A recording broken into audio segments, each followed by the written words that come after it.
The recent military escalation in the Middle East is emerging as a significant geopolitical reality that directly affects the balance of power in the system of international relations. Missile and drone attacks on U.S. military facilities in the region, signs of direct military confrontation between Israel and Iran, and the activation of proxy forces indicate that the process is not a local conflict, but a new stage of global strategic competition. This is accelerating the process of reshaping the regional security architecture. It is important to rely on theories of international relations in analyzing this situation. According to representatives of the realist school, including John Mearsheimer and Kenneth Waltz, states strive to maintain a balance of power in order to ensure their security in an anarchic international system. From this perspective, Iran's strikes on U.S. bases can be interpreted not as a full-scale war, but as a policy of strategic deterrence. While Iran is trying to maintain its sphere of influence in the region, the United States is implementing a strategy of not losing geopolitical superiority through its military infrastructure. As a result, the policy of controlled pressure is becoming more important than open war between the parties. Israel's response is also explained within the framework of the concept of national security.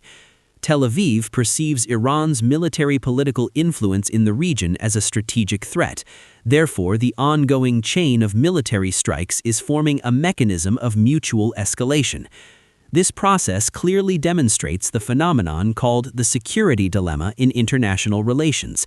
That is, as one state strengthens its security, the other perceives it as a threat and increases its response measures. As a result, distrust deepens in a spiral. Another important aspect of the conflict is the expansion of the proxy war model. The attacks of the Lebanese Hezbollah movement on Israeli territory, the activation of various armed groups in the region, and the use of asymmetric tactics are giving the conflict a multi-front character.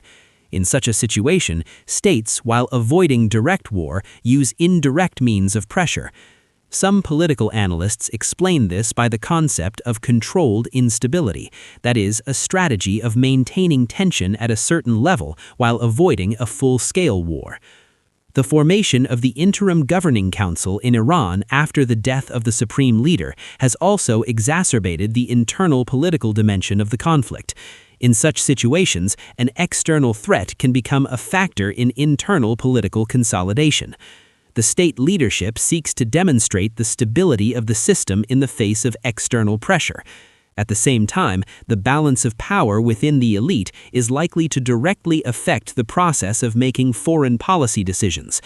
During a period of internal political transition, increased external tension complicates the dynamics of decision-making. The U.S. strategy, according to many analysts, is based on the principle of limited escalation. Washington's main goal is to ensure the security of its allies in the region, but not to be drawn into a full-scale war. Therefore, military strikes are carried out in conjunction with diplomatic pressure, economic sanctions, and political signaling. This approach is aimed at maintaining strategic balance through the simultaneous use of force and diplomatic pressure. Possible scenarios for the development of the conflict are being assessed in several directions. The first direction is a scenario of controlled tension, in which the strikes continue but the parties do not cross the threshold of full-scale war. The second direction is a scenario of regional expansion, that is, the conflict could involve Lebanon, Iraq, or the Persian Gulf states more deeply. The third and most dangerous direction is a scenario of global economic danger, in which energy communications could be threatened and have a negative impact on the world economy. The current situation in the Middle East demonstrates the reshaping of the balance of power in the international system of the 21st century.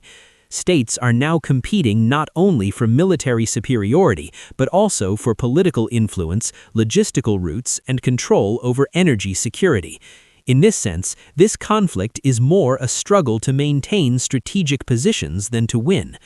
In short, the tension between the United States and Iran and the military actions involving Israel are not ordinary conflicts in the Middle East. This process is part of a global geopolitical transformation, once again confirming that states are fighting for security, influence, and strategic stability in an era of multipolar world order.